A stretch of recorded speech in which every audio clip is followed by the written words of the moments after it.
एक दिन वृंदावन में राधा जी ने मुस्कुराते हुए कृष्ण से पूछा, प्रियतम, ये बताइए कि मनुष्य जो कर्म करता है उसका फल कैसे मिलता है? क्या सचमुच हर कर्म का परिणाम हमें लौटकर मिलता है? कृष्ण ने मधुर स्वर में उत्तर दिया, राधे, संसार कर्मों का बगीचा है। इसे समझाने के लिए मैं तुम्हें एक कहानी सुनाता हूँ। एक बार एक राजा ने अपने 3 मंत्रियों को बुलाया और उन्हें आज्ञा दी कि वे अपने अपने थैले लेकर बगीचे में जाएं और वहां से अच्छे अच्छे फल जमा करें। तीनों मंत्री अलग अलग बाग में गए। पहला मंत्री ईमानदार था। उसने पूरी निष्ठा से मेहनत की और राजा के लिए ताजे, मीठे और उत्तम फल चुने। दूसरे मंत्री ने सोचा कि राजा हर फल का परीक्षण तो नहीं करेगा, इसलिए उसने जल्दी जल्दी कच्चे, सड़े और अच्छे बुरे सब फल मिला दिए। तीसरे मंत्री ने सोचा राजा तो थैला देखकर ही संतुष्ट हो जाएगा, खोलकर कौन देखेगा, इसलिए उसने आलस्य में आकर अपने थैले में सिर्फ घास पत्ते भर लिए।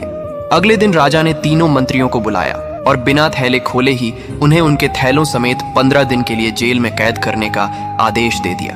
अब वहां खाने के लिए कुछ और नहीं था, केवल वही फल जिनसे थैले भरे थे। पहला मंत्री, जिसने अच्छे अच्छे फल जमा किए थे, वह आनंद से 15 दिन तक खाता रहा।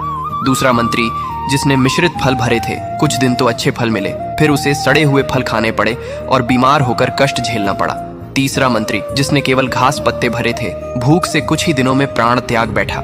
कृष्ण ने राधा की ओर देखकर कहा, राधे, यह संसार भी उसी बगीचे जैसा है। हर मनुष्य अपने कर्मों से अपना थैला भर रहा है। जो सच्चे, पवित्र और शुभ कर्म करेगा वही सुख और शांति पाएगा। जो मिलावट करेगा उसे फल भी उसी के अनुसार मिलेंगे, और जो केवल आलस्य और बुरे कर्म करेगा उसके पास अंत समय पर कुछ भी नहीं बचेगा। इसलिए जीवन में हर पल अच्छे कर्मों का संग्रह करना चाहिए, क्योंकि यही आगे चल